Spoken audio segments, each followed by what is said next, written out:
When asked what is inclusive education, responses varied. However, the most common response was teaching children in your classroom who have a disability. Whilst I agree with this response, there is more to inclusive education than just teaching students with a diagnosed disability. To me, inclusion encompasses gender, cultural backgrounds, ability, disability, mental health, gifted and talented students, and social status. It's about providing all students with an education.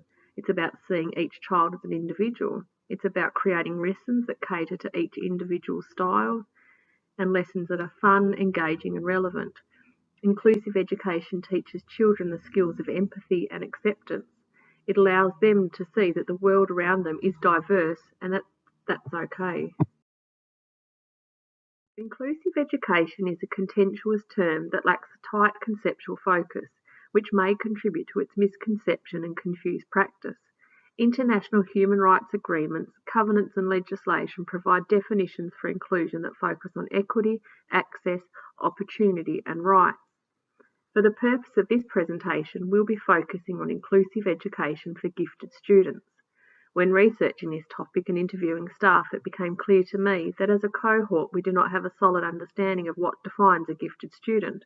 Most people thought that gifted and talented students were only required to be academically gifted, but there is so much more to giftedness than just intellect. For the purpose of this presentation, we'll be focusing on inclusive education for gifted students. When researching this topic and interviewing staff, it became clear to me that as a cohort, we do not have a solid understanding of what defines a gifted student. Most people thought that giftedness and talented students were only required to be academically gifted, but there is so much more to giftedness than just intellect.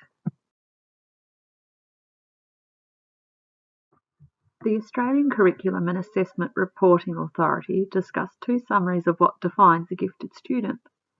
The first model is Ganji's model, which discusses students who have a capacity for advanced development compared to peers in their age group in at least one ability domain. These domains are cognitive, physical, creative, and social. These students are in the top 10% or higher in their age group in at least one of these domains. Unlike Ganji's model, Tannenbaum's C-star model believes that in order for an individual's abilities to become an achievement, the 5 factors of his model need to be achieved. He believes that there are 2 types of gifted people. These are producers who produce things and performers who recreate ideas. General ability or superior general intellect is the first point of the star. Special aptitude is next, which includes an individual's ability to think deeply. Following on from this are the non-intellective requisites such as motivation, the ability to stay on task, and an understanding of self-concept. Environmental factors also need to be considered when referring to the C-star model. Examples of environmental factors include the child's family, their peer group, school and community, and also how challenging the environment in which the student is working in is. The final point in this model is that of chance. Tannenbaum believes that factors such as finding the right teacher at the right time who is able to extend this child in their talented areas can have a major impact on a child's capabilities and giftedness. So why do we need to worry about the gifted student? They're smart enough already, aren't they? Surely we don't need to worry about them. Without intervention, gifted students are more likely to become disengaged, underachieve, or develop behaviour or emotional challenges. We need to challenge these students and provide them with every opportunity to succeed. We need to keep them engaged with their learning and provide them with extension activities to challenge them. If we are not providing students with these opportunities, we are not helping them achieve the best possible outcomes with their education. By differentiating the curriculum, like grade skipping in the appropriate areas, this will allow for accelerated learning to occur, and where possible, it is beneficial for our students to be matched with like-minded students. The Melbourne Declaration of Educational Goals for Young Australians has 2 goals set for our students. The first being that Australian schools promote equity and excellence, and goal 2 is that students become successful learners, confident and creative individuals, and active and informed citizens. By providing an inclusive education for gifted students and differentiating the curriculum, we are ensuring that these goals are met. What are our responsibilities when working with a gifted student? I asked teachers if they'd felt that they'd be able to support a gifted student in their classroom and if they understood what the legislations and policies expect from us when working with a gifted student. Again, the majority of teachers weren't too sure about this. When working with a gifted student, it is important to participate in professional learning opportunities. The Tasmanian Department of Education provides online professional learning for principals, schools, teachers and school psychologists. They have an array of information on their website to assist educational stakeholders who are working with a gifted student. As educational stakeholders, we have varying responsibilities when it comes to working with a gifted student, but our responsibility as a teacher is to participate in any relevant professional learning opportunities offered by the department or external providers. We also need to care for the student's social and emotional well-being, and if required, refer the child to a school psychologist for further support and intervention. I believe it is important for teachers to be supportive of all students' needs and value diversity, encourage excellence and celebrate everyone's success. Include a gifted student in the classroom. What needs to be done to include a gifted student? We need to create personalised learning plans, differentiate the curriculum, participate in professional learning, and encompass universal design for learning in our classrooms, which will provide students with both access to online and face-to-face programs that extend and enrich their learning.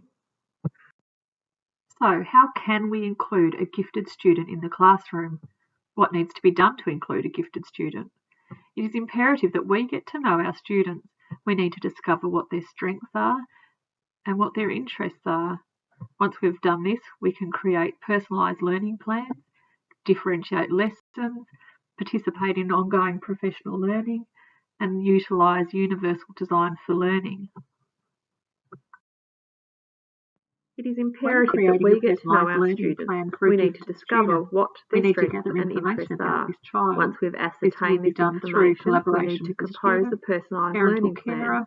This plan needs to include the key outcomes for the student and a set of SMART goals. A personalised learning plan should be completed in conjunction with the student, teacher, parent or carer, and any other professional support staff. PLPs need to be reviewed at the end of each term.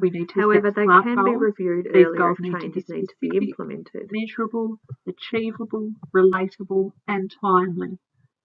We've looked at the strategies that will take place for these to occur and also any adjustments that need to be made to assist the student to achieve these outcomes. A personalised learning plan should be completed in conjunction with the student, teacher, parent or carer and any other professional support staff involved. PLPs need to be reviewed at the end of each term. However, they can be reviewed earlier if changes need to be implemented. Curriculum differentiation allows teachers to provide students with learning opportunities that reflect their skills, interests and needs. As with the personal learning plan, it is important that we know our students well.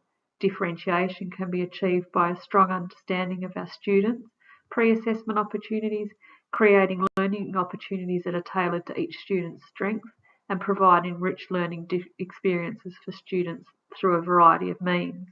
The Good Teaching Differentiated Classroom Practice Guide advises that differentiation can apply to the content, what is being taught, the process, how learning will occur, the product, evidence of students' learning, as well as the learning environment. In order to give me a better understanding of what people knew about inclusive education, I asked them if they'd heard of a UDL. Most people questioned had little or no idea as to what they were. It was made evident that most teachers did not know what the Universal Design for Learning was and how it can assist with inclusive education. It allows teachers to educate in a diverse classroom. Universal Design for Learning allows for the diverse needs of today's learners to be catered for in a classroom. It allows us to provide multiple learning opportunities when teaching and representing knowledge. After all, we all learn differently. By providing students with an assortment of learning opportunities, we are setting them up for better chances of success. The UDO allows students to access knowledge through a variety of means and then display, express, and represent this knowledge in forms that best suit their learning style. The use of technology is a fantastic way of doing this. It may be used as a research tool or as an assistive tool. Finally, we need to find multiple ways of engaging our students with their learning. We need to get to know our students and discover what excites them and what will help them to become more confident and competent learners. What happens if we do not include these students? It is a legal requirement that all Australian governments and schools provide students with an excellent level of education that is free from any form of discrimination. This includes students who are gifted. It is a requirement that schools promote a culture of excellence by supporting and challenging students, by providing them with engaging experiences and learning opportunities for them to excel in their learning.